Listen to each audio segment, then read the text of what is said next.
का मार्गदर्शन करें। नियुक्ति पत्र वितरण कार्यक्रम की शोभा बढ़ा रहे हमारे यशस्वी राजस्व मंत्री, जिनके नेतृत्व में राजस्व विभाग एक नई दुनिया में नए दौर में पहुंच रहा है। हमें इस बात की प्रसन्नता है, साइबर तहसील पूरे देश के अंदर एकमात्र राज्य मध्य प्रदेश है जिसने साइबर तहसील का अपना नया प्रयोग नूतन पद्धति से पूरे समाज के सामने प्रकटीकरण का निर्णय किया है। मुझे इस बात की प्रसन्नता है, यहाँ जितने मंत्री बैठे हैं संयोग से सभी कमोबेश कृषि और उससे जुड़े हुए परिवार के मंत्रालय के नाते से काम करते हैं। हमारे कृषि मंत्री, राजस्व मंत्री, पशुपालन मंत्री हमारे लिए तो एक तरह से ब्रह्मा विष्णु महेश के नाते से पूरे कृषि क्षेत्र के आनंद ला रहे हैं। कोई किसी से कम नहीं है, कोई किसी से किसी प्रकार की व्यवस्थाओं में जनता की सुविधाओं को लेकर के लगातार नित्य नूतन नए नए प्रयोगों के बलबूते पर सरकार की भावना के अनुसार कदम से कदम मिला के चलते हैं। मुझे लगता है कि वाकई हमारी सरकार में आप सबका मंत्रिमंडल में होना यह सबके लिए सौभाग्य की बात है और मेरे लिए भी आनंद की बात है। हमारे कृषि मंत्री, भोले भाले कृषि मंत्री, क्या धीरे से आपने बात कही, मेरे ही पल्ले नहीं पड़ी।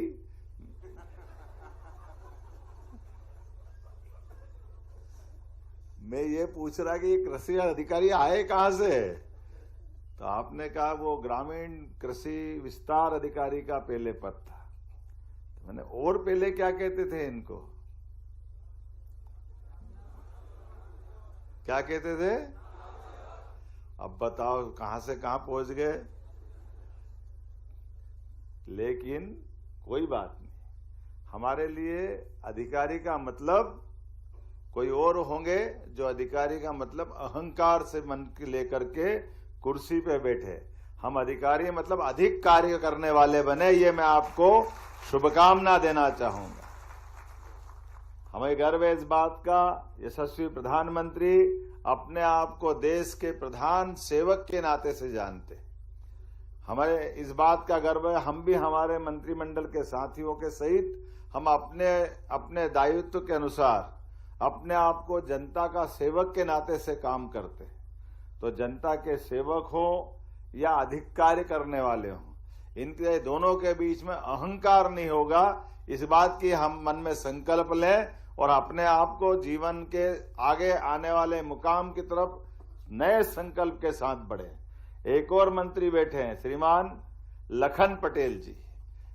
मैं लखन पटेल जी, लखनलाल तो अलग प्रकार के थे, लेकिन आपके काम बलराम से कम नहीं है, जिस प्रकार से अपने काम को अलग से अंजाम दे रहे हैं। हमारी सभी गौ माताएं, हमारा संकल्प है कि सड़कों पे लावारिस नहीं घूमेगी और अपने जीवन में हमारे अपने इस प्रदेश के अंदर यद्यपि दूध उत्पादन के लिए पूरे देश के अंदर मध्य प्रदेश का तीसरा स्थान है, 9% की हम दूध की उत्पादन क्षमता के बलबूते पर दुग्ध उत्पादन में हम अपनी गिनती कराते हैं। हमने संकल्प किया है कि 9 से बढ़ा करके इसको 20% तक ले जाएंगे। ये हमारा अपना आज के दौर का ये बड़ा संकल्प है और मुझे इस बात का और आनंद है, गोवंश के नाम पर नगर के अंदर सड़कों पर अलग अलग प्रकार से खेतों में जो लोग समझते हैं कि गौ माताओं से खेती की नुकसानी होती है, यातायात बाधित होता है, स्वच्छता प्रभावित होती है, मुझे इस बात का आनंद है हमारी सरकार ने संकल्प किया है ये तीनों क्षेत्रों में समान रूप से काम करते हुए अधिकतम दूध की क्षमता के लिए गोवंश को बढ़ाते हुए और हम अपने शहर के अंदर से भी स्वच्छता को प्रभावित करने वाला लावारिस, अपाहिज या इस प्रकार की गौ माता जिनके कारण से कठिनाई होती है, उठा करके सबको गौशाला में ले जाएंगे। हमारे अपने बीच में से ये बड़ा संकल्प है। भोपाल जैसे स्थान सहित सभी बड़े नगरों में 10-10 हजार की गौशालाएं खोल करके इस संकल्प के आधार पर हम आगे बढ़ रहे हैं। और जिनके घर गाय वो गोपाल, और जिनके घर गाय का कुल वो घर घर गोकुल। तो जब अपने देश में इस भारत की पहचान ही दूध और दही की नदियों के माध्यम से जानी जाती थी, तो हम तो ये मान के चलते कि आज के समय में जब सब अनुकूलता बढ़ रही है तो दूध उत्पादन और दूध से जुड़े हुए उत्पाद क्यों नहीं बढ़ना चाहिए। हमारे कृषि से जुड़े हुए सभी किसानों की आय बढ़ाने में सबसे बड़ी भूमिका दूध उत्पादन की है।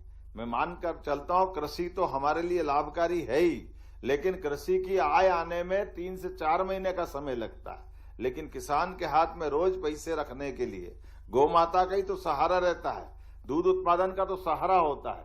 तो हम जब किसानों की आय बढ़ाने के लिए आगे बढ़ रहे हैं तो स्वाभाविक रूप से हम दूध उत्पादन को बढ़ावा देंगे। और मुझे इस बात की प्रसन्नता है कि हम अपनी सरकार के माध्यम से न केवल गोवंश को बढ़ावा दे रहे हैं बल्कि उन्नत नस्ल की गौ माताओं को ला करके और यथा योग्य जिस प्रकार से भी घर घर ये जो हमारा संकल्प है कि 1 गाय 2 गाय से काम नहीं चलेगा, 10 गाय से ज्यादा जो पालेगा उसको हम अनुदान देंगे ताकि वो अपने यहाँ गौशालाओं की बजाय घर घर गाय पाले और गौ माता के माध्यम से डेयरी की स्थापना में अपने घर के लोगों को काम पे लगाए।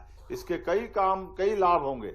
जब गांव-गांव में बिजली पहुंच गई, गांव-गांव में सड़कें बन गई, हमारे लिए पीने के पानी के साथ सिंचाई के संसाधन हो गए, तो स्वाभाविक रूप से गोवंश को रखने में इससे अच्छी अनुकूलता कब होगी, इससे अच्छी बात क्या हो सकती। तो स्वाभाविक रूप से हमारे अपने प्रदेश के अंदर बड़ी संभावना है।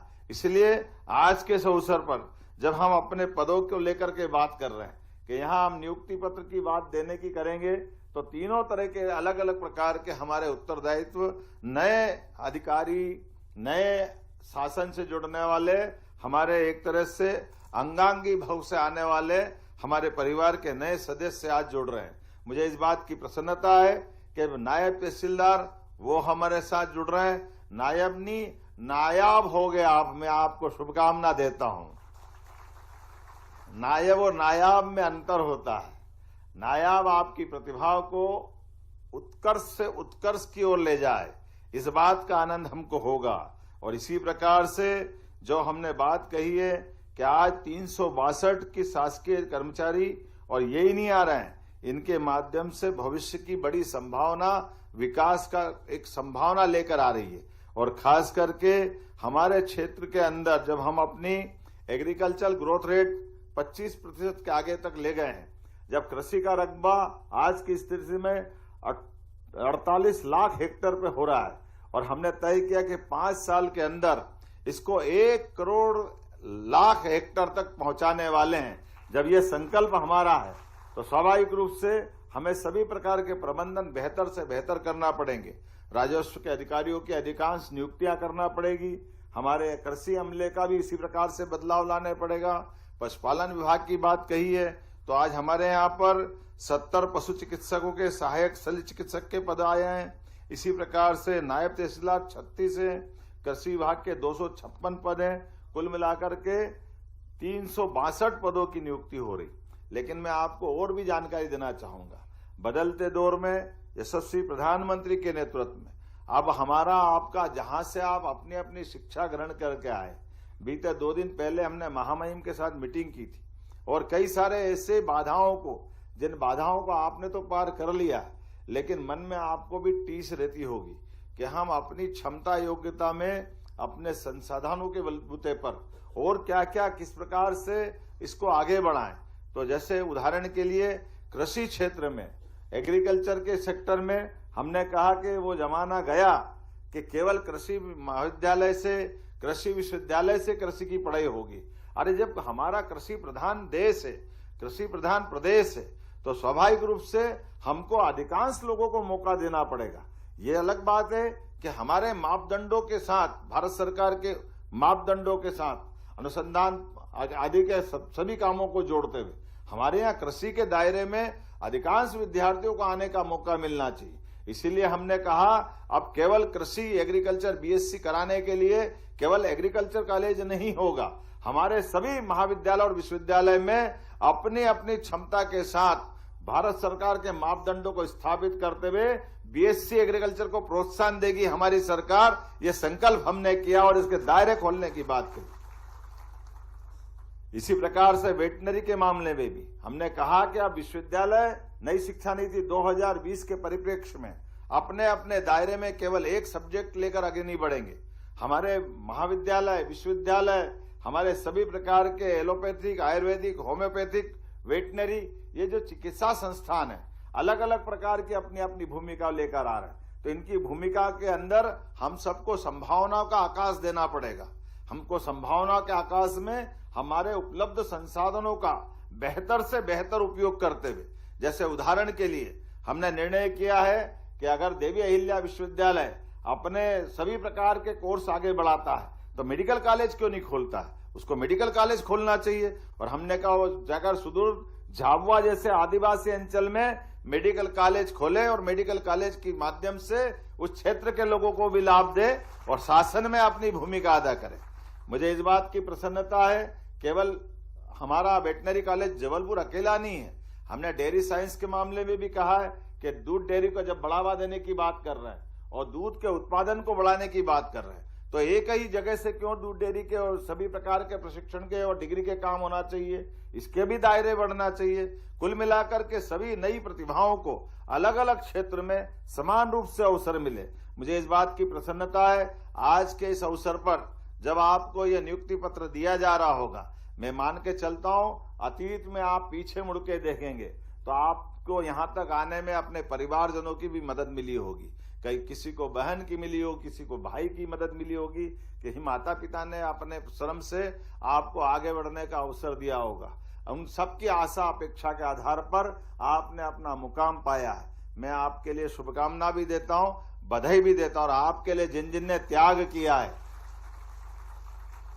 मैं उनको भी धन्यवाद देता हूं, स्मरण करता हूं कि उनकी अपनी तपस्या आज सार्थक रूप ले रही है।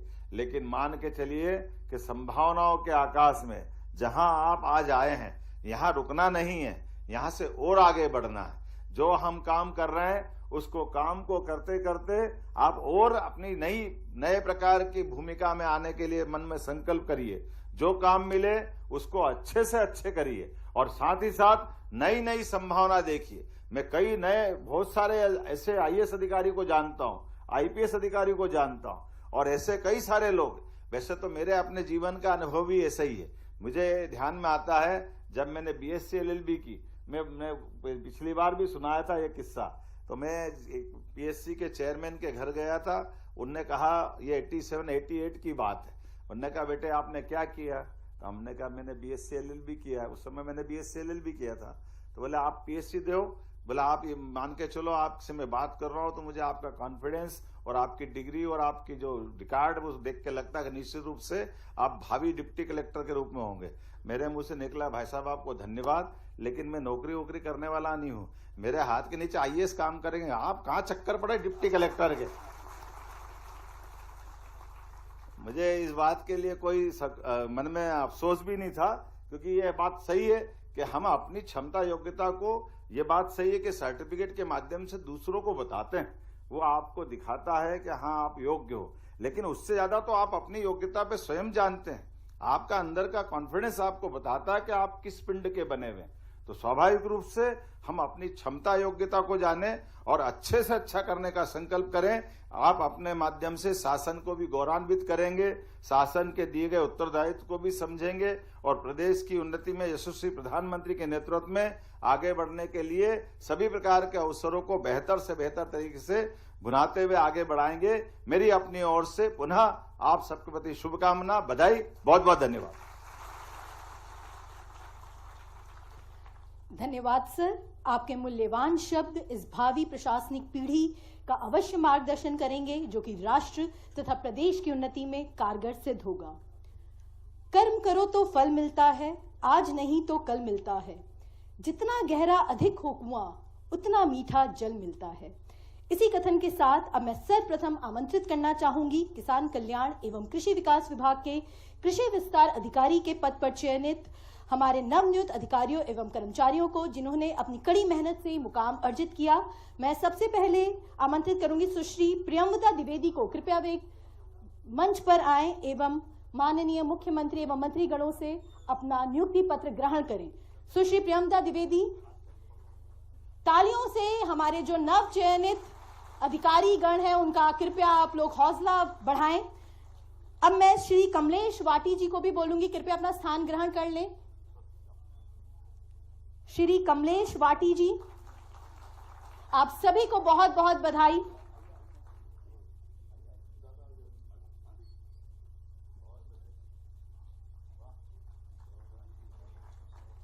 अब हमारे अगले श्री कमलेश वाटी जी आए कृपया। तालियां नहीं रुकनी चाहिए, ये हमारे वे सभी भावी अधिकारी हैं। अब इसके बाद मैं राजस्व विभाग के नायब तहसीलदार के पद पर नवनियुक्त अधिकारियों को आमंत्रित करूंगी।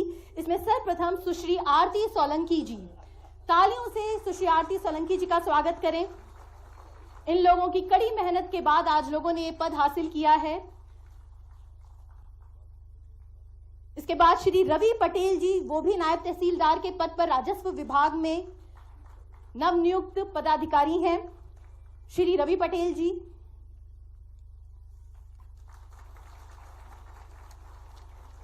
अब इसके बाद पशुपालन एवं डेयरी विभाग के अंतर्गत सहायक पशु चिकित्सक के पद पर चयनित डॉक्टर पूजा सोलंकी जी आए। तालियों से आप इन लोगों की हौसला अफजाई करते रहें। डॉक्टर पूजा सोलंकी जी। इसके साथ ही डॉक्टर नितेश सूर्यवंशी भी पशुपालन एवं डेयरी विभाग के अंतर्गत सहायक पशु चिकित्सक के पद पर चयनित हुए हैं।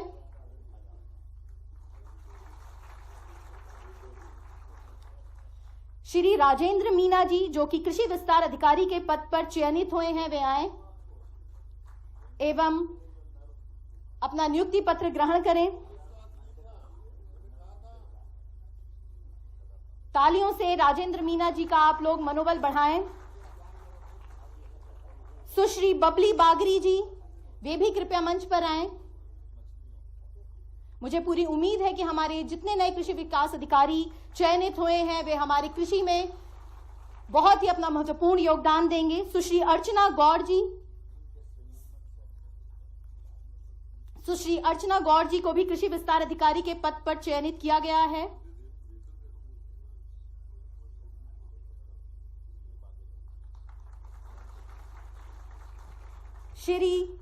अगले हैं श्री कपिल गुर्जर, जिनको जैसा कि सर ने कहा नायाब तहसीलदार के पद पर बहुत ही नायाब तरीके से, तो श्री कपिल गुर्जर जी को भी बहुत बहुत बधाई। साथ में श्री ऋषभ परतेती जी, ये भी नायब तहसीलदार के पद पर चयनित हुए हैं।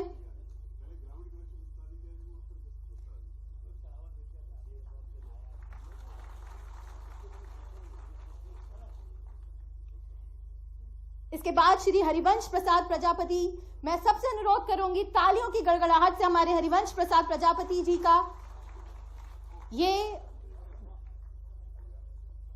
दिव्यांगजन है, इनको दृष्टि बाधित है। श्री हरिवंश प्रसाद प्रजापति जी को तालियों की गड़गड़ाहट ही वो सुन पाएंगे, तो इसलिए आप बहुत जोर से तालियों से उनका मनोबल बढ़ाएं। इसके बाद मैं अनुरोध करूंगी डॉक्टर राहुल यादव जी को, जो कि पशु चिकित्सक के सहायक पशु चिकित्सक के पद पर नियुक्त हुए हैं।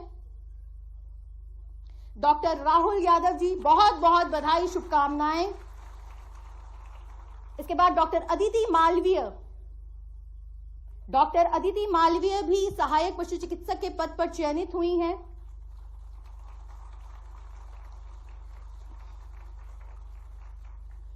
अब मैं आमंत्रित करूंगी डॉक्टर निधि सिकरवार। डॉक्टर निधि सिकरवार भी हमारे यहाँ पे सहायक पशु चिकित्सक के पद पर चयनित हुई हैं। बहुत बहुत धन्यवाद सर। मैं माननीय मुख्यमंत्री एवं